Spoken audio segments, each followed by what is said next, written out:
acha do governo chinês? O que você acha de como a China faz o governo, né? Porque o que acontece? Ela tem muito dedo do Estado, totalmente, Sim. né? E você acha que isso é bom para a sociedade? Olha só, eu acho que isso é muito ruim para a sociedade. Tá? A China tem essa ideia de que a democracia acaba fragilizando porque as pessoas entram em disputa, tem briga e coisa e tal. Eles vendem mesmo essa ideia de que lá na China não tem isso. Aqui na China a gente discute tudo lá no grande congresso lá e chega à conclusão, e aí não tem briga política, não tem nada. Só que o problema disso é que se a pessoa tiver com uma ideia errada, não vai ter ninguém para contestar essa ideia. Se o Xi Jinping, que é o líder maior, estiver errando, e é muito comum líderes errarem, não tem ninguém para contestar essa coisa. Quando o Trump faz uma besteira, saem 200 partidos, 200 deputados e senadores criticando o Trump, fez besteira, idiota, não sei o que lá. Isso é bom, porque evita que o erro se perpetue por muito tempo. A China não tem isso. Eu acho que isso é um erro conceitual enorme dos chineses.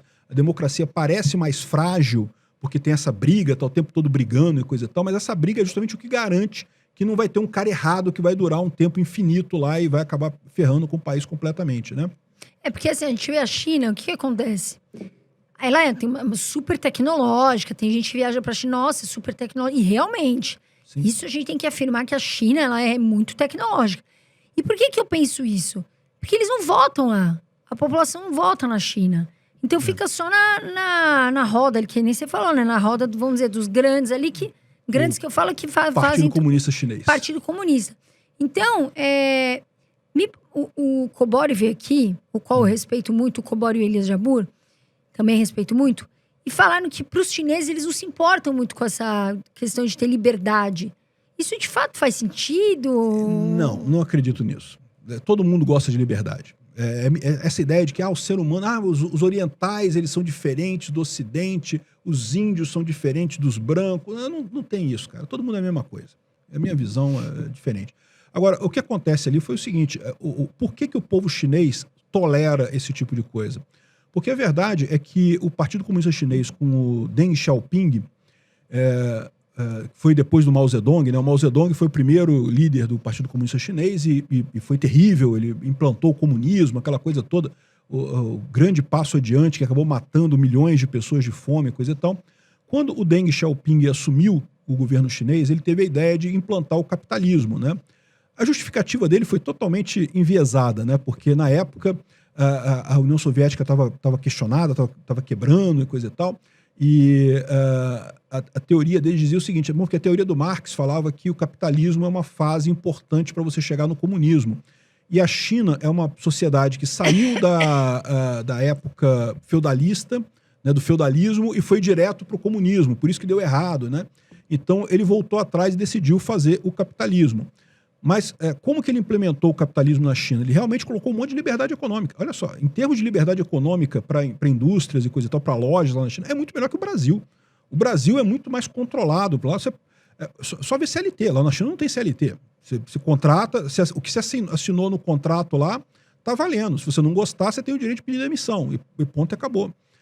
E isso funciona. A China cresceu pra caramba por conta disso, né? Você tinha liberdade econômica, liberdade de empreender. E durante muito tempo, né, essas reformas do Deng Xiaoping foram lá na década de 70, 80, coisa e tal, a China começou a melhorar, começou a subir, nos anos 2000 começou a explodir, né? Começou a vender coisa para o exterior e cresceu de forma fantástica até 2018. Até 2018 foi muito bem.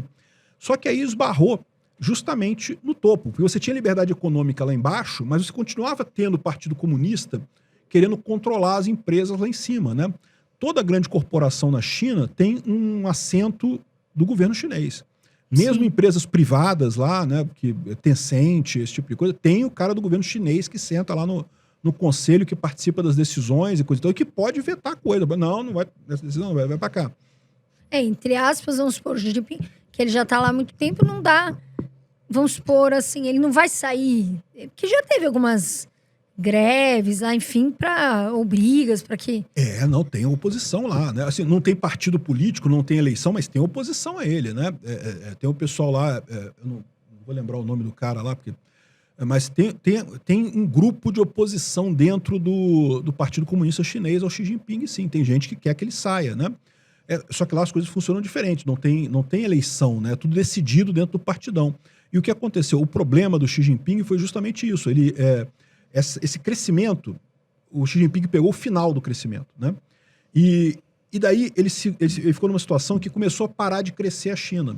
E para tentar fazer a China crescer, ele decidiu recorrer à mesma fórmula do Lula, ou à mesma forma do Mao Zedong, lá do início da China, que é o governo dirigir a economia. E isso não funciona, isso só piora a situação.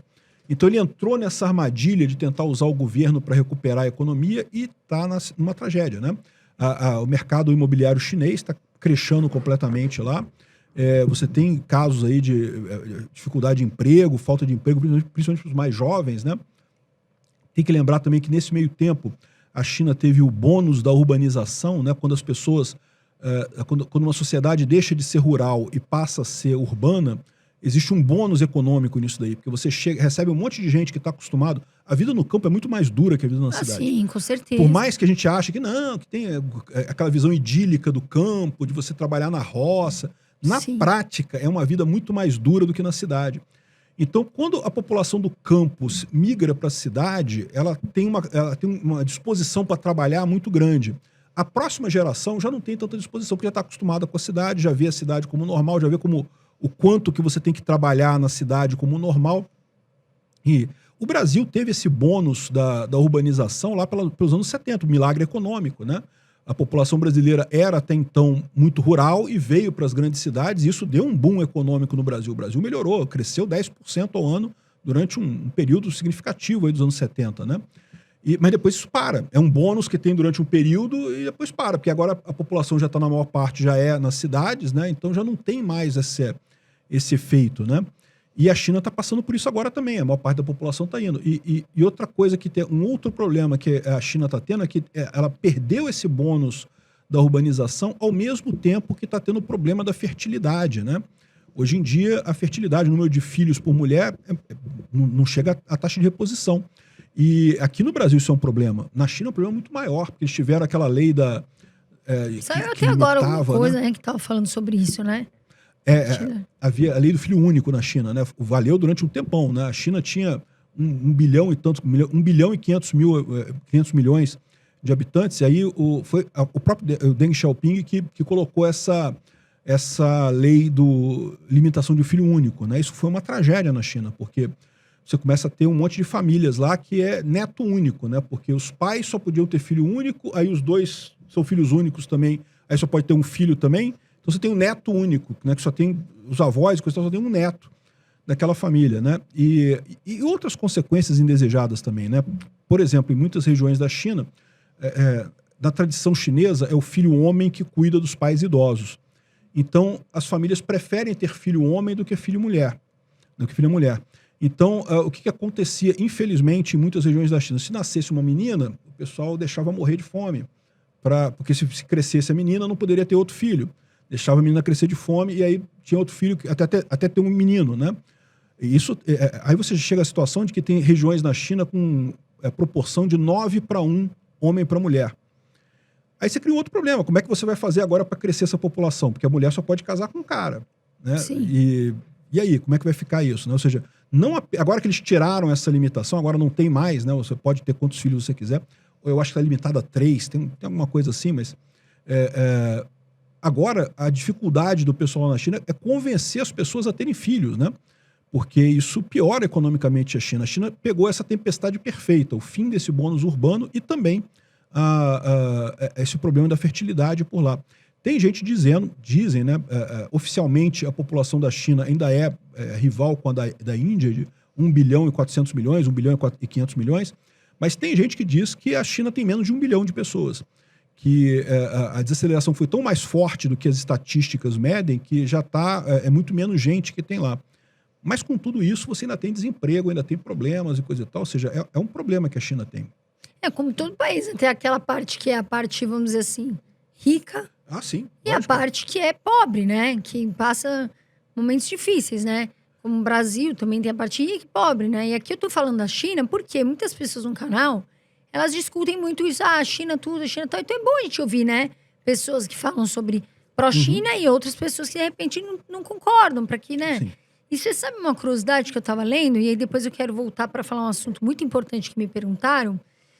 No Japão, eles têm uma questão que, assim, se você está desempregado ou você foi demitido, eles criam vamos dizer assim, uma cidade aonde eles fingem que as pessoas estão trabalhando para que aquelas pessoas se sintam úteis.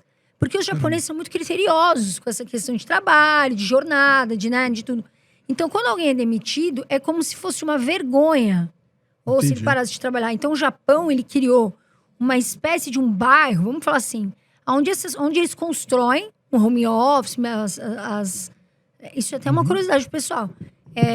Mesas, enfim, para que as pessoas finjam que estão trabalhando. Para que isso não passe... porque senão as pessoas se suicidam, elas se acham... Caramba. Né?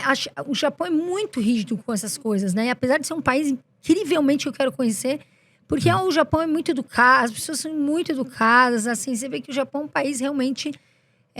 assim, um exemplo, né? Em muitas coisas eu acho que o Japão é um exemplo. Cara, esse debate sobre a China é um dos mais importantes que a gente pode ter hoje, viu?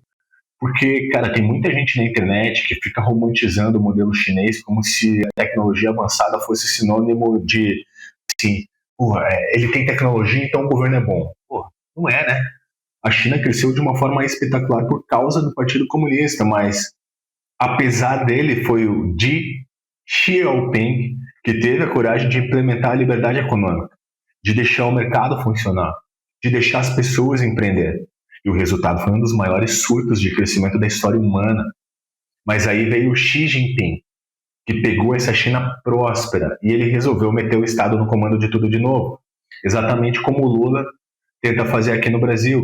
O mercado imobiliário chinês está em colapso, o desemprego jovem explodiu, a população está encolhendo por décadas de política de filho único.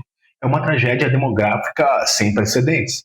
Então, o problema estrutural que o Peter aponta aqui é brilhante.